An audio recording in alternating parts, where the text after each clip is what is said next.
রেফারির দুর্বল ম্যাচ পরিচালনার খেসারত দিল দুই দল। চন্দ্র মেমোরিয়াল লিগ ফুটবলে 1-1 গোলে ম্যাচ শেষ করে সমান সংখ্যক পয়েন্ট ভাগ করে নিল লালবাহাদুর এবং জুয়েলস অ্যাসোসিয়েশন, যার কারণে নিজেদের পঞ্চম ম্যাচে বাড়তি অক্সিজেন পেল মরশুমে শিল্ড জয়ী ফরওয়ার্ড। 57 মিনিট 1-0 গোলে এগিয়ে থেকেও জয়ের মুখ দেখল না জুয়েলস অ্যাসোসিয়েশন। 58 মিনিটে লাল বাহাদুরের দেওয়া গোলে ম্যাচ গড়িয়ে গেল সমতায়। এরপর 77 মিনিটে উভয় দলের দুই ফুটবলারের লাল কার্ড। শেষ 13 মিনিটে পরিবর্তন ঘটল না গোল লাইনের, ফলে 1-1 পয়েন্ট নিয়ে মাঠ ছাড়ল ঘরোয়া প্রথম ডিভিশন লিগ ফুটবলের দুই দল জুয়েলস অ্যাসোসিয়েশন এবং লাল বাহাদুর ক্লাব। শুরুর 5 মিনিটে তিমি মাহায়ানের গোলে এগিয়ে ছিল জুয়েলস অ্যাসোসিয়েশন। প্রত্যাশা ছিল 1-0 ব্যবধানে ম্যাচ কবজা করবে, কিন্তু বিরতির পর 58 মিনিটে রোহিত সিং জুয়েলসের জাল নাড়িয়ে দেয়। সমতা চলে আসে ম্যাচে। উত্তপ্ত হয় দুই দলের লড়াই। একাধিক বাক বিতণ্ডায় জড়িয়ে পড়ে দুই দলের ফুটবলাররা। 77 মিনিটে জুয়েলসের এস গঙ্গামাই এবং লাল বাহাদুরের রোহিত সিং হাতাহাতিতে জড়িয়ে পড়লে বন্ধ থাকে ম্যাচ। দুই ফুটবলারকে লাল কার্ড দেখিয়ে বার করে দেন রেফারি বিশ্বজিৎ দেব। শেষ 13 মিনিটে পরিবর্তন হয়নি গোল লাইনের, যার কারণে অমীমাংসিত ম্যাচ থেকে উভয় দল সংগ্রহ করে 1 পয়েন্ট।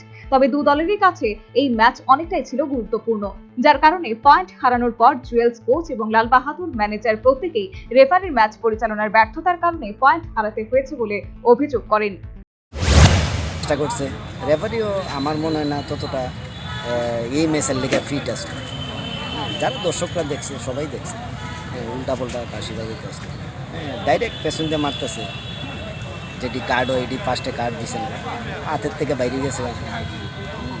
অনেকটা সময় আগে আসলো, লাস্ট কয়েক মিনিট লেট ধরতে পারছি না গোলটা। এই যে কয়েক মিনিট ঘটনা হয়েছে, আমরা তো মানে টেপে পুড়ে গেছে। আমি প্রথম থেকেই কইছিলাম প্লেয়াররা যে সবাই কোন ঠান্ডাভাবে খেলতো, ওরা মারবো। তো আমরা মানে আগের থেকেই এরা কইছি যে ওরা মারবো, কিন্তু তোমরা মাথা গরম করবে না। এই মাথা গরম করে ম্যাচটা আজকে দৌড়ছে, নাহলে আরামসে জিতবে।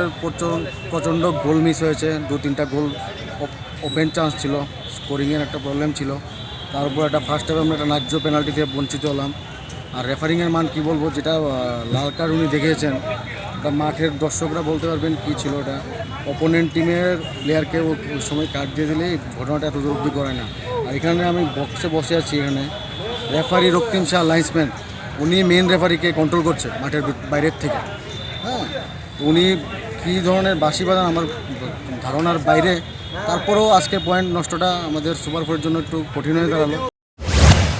শ্যামসুন্দর কোং জুয়েলার্স চন্দ্র মেমোরিয়াল লিগ ফুটবলে মঙ্গলবার গুরুত্বপূর্ণ এই ম্যাচ অমীমাংসিতভাবে শেষ হবার কারণে বুধবার নিজেদের চতুর্থ ম্যাচে নামার আগে অনেকটাই মনোবল বাড়ানোর সুযোগ পেয়ে গেল চলতি মরশুমে শিল্ড জয়ী ফরওয়ার্ড ক্লাব, যার কারণে বুধবার ফরওয়ার্ড এবং টাউন ক্লাবের ম্যাচ অনেকটাই জমজমাট হবে বলে আশা করা হচ্ছে।